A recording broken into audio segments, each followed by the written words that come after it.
در بابت ریاکسیون پیوستشوی، جایگیری، تجزیه، رولик آماده نموده بودم. در قسم چهارم ویدیو ریاکسیون معاوضه را دیدیم براییم. خب دوستان عزیز، ریاکسیون معاوضه چیست؟ ریاکسیون معاوضه گفته ریاکسیونی که در بین ماده های مرکب به عمل آمده آنها قسم های ترکیبی خود را عوض میکنند. خب دوستان عزیز، به مثال های زیرین نظر میکنیم. خب در این مثال یعنی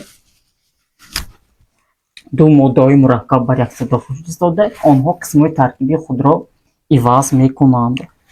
خب یعنی در مثال یکم ناتری میتواند با SO4 حاصل شود ناتری 2SO4 ناتری 2SO4 پلوس H خلور هیدروژن با خلور.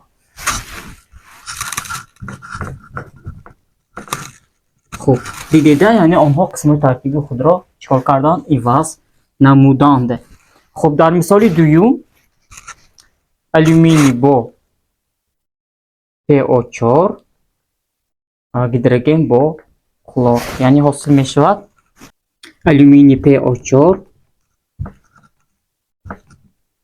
الومینی PO4 پلوس کислоты хлорид H خلور. خب این بود مثال ریاکسیون معاوضه. خب دوستان عزیز، تا رولیک های آینده سلامت و سربلند باشید.